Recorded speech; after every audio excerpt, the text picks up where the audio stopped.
आज दुनिया में प्लास्टिक के इस्तेमाल से बचने के लिए प्लास्टिक के अलग अलग सब्स्टिट्यूट पर काम किया जा रहा है। कहीं पूरी तरह से प्लास्टिक बैन कर दिया गया है तो कहीं प्लास्टिक की जगह कागज को मार्केट में उतार दिया गया है।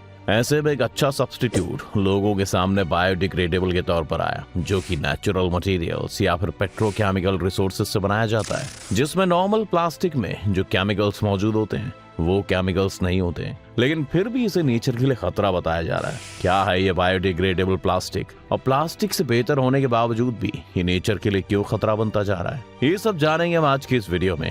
बायोडिग्रेडेबल प्लास्टिक एक ऐसा प्लास्टिक है जो डिकम्पोज होने की क्षमता रखता है, और जब इसे मार्केट में इंट्रोड्यूस किया गया था तब कहा गया था कि इससे किसी भी तरह का खतरा एनवायरनमेंट को नहीं है। तो पहले हम इसी बारे में जान लेते हैं। अब आप ये जरूर सोच रहे होंगे कि आखिर प्लास्टिक कैसे बायोडिग्रेडेबल हो सकता है। तो बायोडिग्रेडेबल प्लास्टिक नेचुरल मटेरियल्स या फिर पेट्रोकेमिकल रिसोर्सेज से बनाया जाता है, जिस वजह से प्लास्टिक जितना नुकसान करने वाला नहीं होता है। जैसा कि हम सब जानते हैं कि प्लास्टिक डिकम्पोज नहीं होता, जिससे लगातार प्लास्टिक के पहाड़ बनते जा रहे हैं और इससे निकलने वाले केमिकल्स प्रकृति को नुकसान पहुंचा रहे हैं। वहीं बायोप्लास्टिक के लिए कहा गया है कि एनवायरनमेंट में रहने वाले सूक्ष्म जीव इसे सड़ाने का काम कर देते हैं, जिससे एनवायरनमेंट को किसी तरह का नुकसान नहीं होता है। हालांकि इस प्लास्टिक का बायोडिग्रेडेशन रेट इसके कंपोनेंट्स, वेदर, ऑक्सीजन के लेवल और टेम्परेचर जैसी कई चीजों पर डिपेंड करता है। और तो और कुछ बायोडिग्रेडेबल प्लास्टिक में बायोडिग्रेडेशन के प्रोसेस के लिए कंट्रोल्ड एनवायरनमेंट में हाई टेम्परेचर की जरूरत होती है।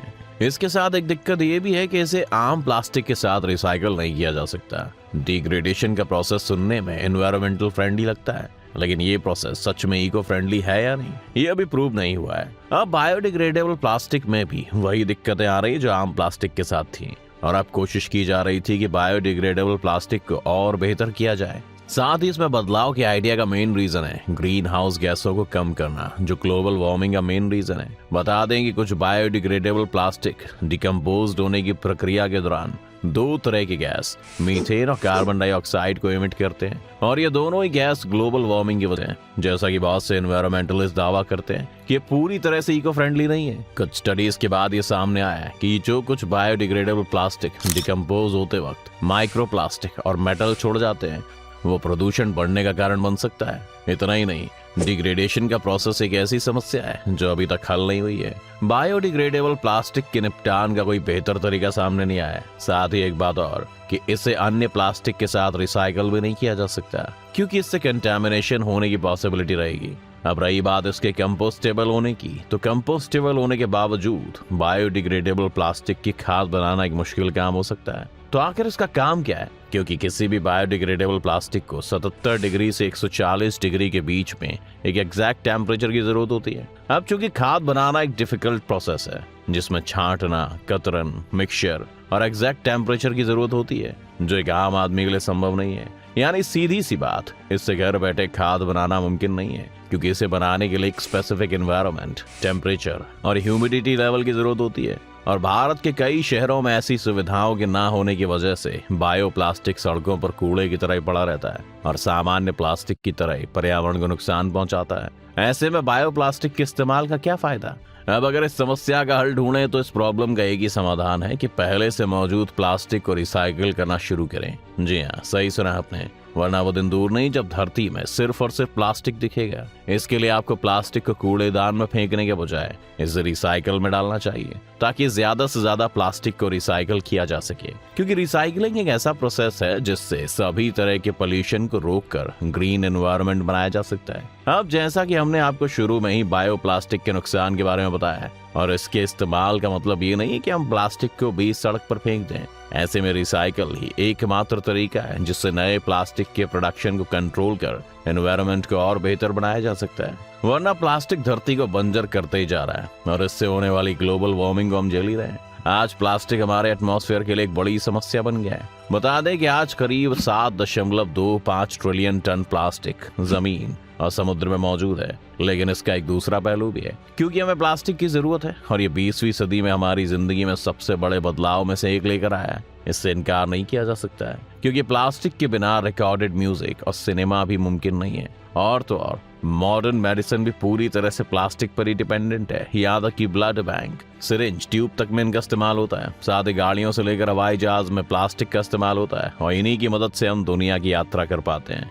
इसके साथ ही कंप्यूटर, फोन और दूसरी इंटरनेट से जुड़ी टेक्नोलॉजी के लिए प्लास्टिक का भरपूर इस्तेमाल होता है। और कहीं ना कहीं आप ये वीडियो शायद प्लास्टिक की वजह से देख पा रहे हैं, क्योंकि आपके फोन में लगा सिम और आपका फोन दोनों ही प्लास्टिक हैं। अब साफ सी बात है कि हम प्लास्टिक से परहेज नहीं कर सकते और अपने आप को पूरी तरह से प्लास्टिक से मुक्त नहीं कर सकते। और अभी हमारी इन्हीं सभी जरूरतों के लिए बनने वाले प्लास्टिक को बनाने के लिए ईंधन का इस्तेमाल किया जाता है, जिसके जलने की वजह से एटमॉस्फेयर में कार्बन डाइऑक्साइड रिलीज होता है, जो कि ग्रीन हाउस गैस है, जिसकी वजह से आज क्लाइमेट चेंज वाली समस्या का सामना करना पड़ रहा है। तो क्या हम प्लास्टिक के गद्दे, फोम इंसुलेशन, प्लास्टिक के कप प्लेट या डिब्बे इन्हें बिना कार्बन एमिशन के बना सकते हैं? बता दें कि आज नई टेक्नोलॉजी की मदद से कार्बन डाइऑक्साइड को प्लास्टिक में बदलना मुमकिन है। इससे कार्बन उत्सर्जन कम किया जा सकता है, लेकिन कैसे, आइए समझते हैं।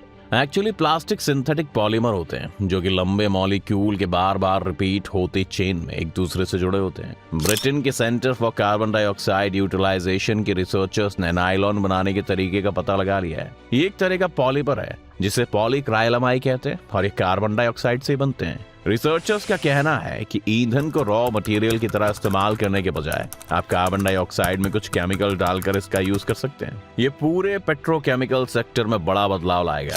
ज्यादा कार्बन डाइऑक्साइड सिर्फ एमिशन से नहीं आता, ये कई केमिकल प्रोसेस का बाय प्रोडक्ट भी होता है। लेकिन रिसर्चर्स ने कोशिश की कि फैक्ट्रीज से निकलने वाले कार्बन डाइऑक्साइड को कैप्चर किया जाए। कार्बन डाइऑक्साइड से प्लास्टिक बनाने के लिए साइंटिस्ट को कई कैटलिस्ट का यूज करना पड़ता है। इनसे केमिकल रिएक्शन में तेजी आती है। जर्मनी के कोवेस्ट्रो पेट्रोकेमिकल ग्रुप ने गद्दा बनाया है जिसमें 20% कार्बन है। ये हमारे पृथ्वी के भविष्य के लिए एक अच्छी खबर है। असल में उन्होंने एक कैटलिस्ट बनाया है जो कार्बन डाइऑक्साइड और दूसरे कंपाउंड के बीच रिएक्शन करवाता है और ये पॉलीयूरेथेन नाम की फैमिली बनाता है। इसी मटेरियल से गद्दे बनते हैं। इन्हीं से फ्रिज का इंसुलेशन भी बनता है। दुनिया भर के 15 मिलियन टन से ज्यादा पॉलीयूथेरेन का इस्तेमाल होता है। इसीलिए कार्बन डाइऑक्साइड के इस्तेमाल से रॉ मटेरियल बनाना काफी फायदेमंद साबित हो सकता है। इससे कार्बन एमिशन में कमी आ सकती है। पूरी दुनिया में साइंटिस्ट कार्बन डाइऑक्साइड का इस्तेमाल कर अलग अलग तरह के प्लास्टिक बना रहे हैं। ब्रिटेन की पॉलीयूरेथेन बनाने वाली कंपनी इकोनिक को उम्मीद है कि अगले 2 सालों में वो इसी प्लास्टिक से बने फोन के प्रोडक्ट बाजार में उतार देंगे। इसके अलावा इससे कोटिंग और इलास्टोमर बना सकते हैं। बता दें कि इलास्टोमर रबर जैसा पदार्थ होता है और जो प्लास्टिक से बना है और वो कई मायनों में प्लास्टिक से बेहतर भी है, जैसे कि इसमें आग नहीं लगती, स्क्रैच नहीं आता।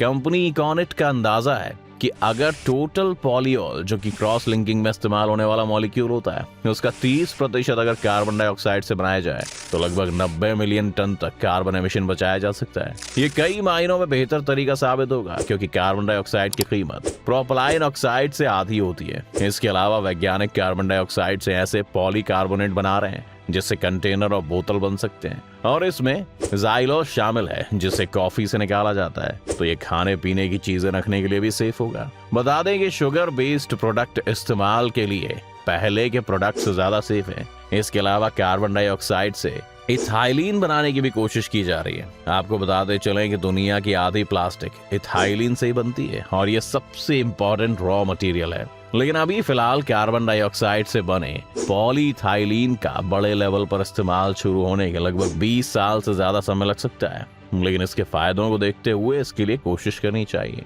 अभी जो प्लास्टिक का सब्स्टिट्यूट बायो प्लास्टिक ढूंढा गया है, उसको लेकर हाल ही दिनों में बहुत खबरें आई हैं। बताया जा रहा है कि वो इतनी जल्दी भी नष्ट नहीं होते जितना अमूमन दावा किया जाता है। कार्बन एमिशन के मामले में भी इन्हें बनाने में बहुत कार्बन एटमॉस्फेयर में जाता है, क्योंकि फसल कटने से लेकर रॉ मटेरियल प्रोसेस करने का प्रोसेस अभी इस्तेमाल होने वाले प्लास्टिक से लंबा है। यानी कि कार्बन डाइऑक्साइड की मदद से बनने वाली प्लास्टिक से कई समस्याएं हल हो सकती हैं। अब देखना यह है कि कब तक इसका इम्प्लीमेंट हो पाता है। दोस्तों, कैसी लगी आपको हमारी ये वीडियो? अपनी राय में कमेंट सेक्शन में जरूर बताएं।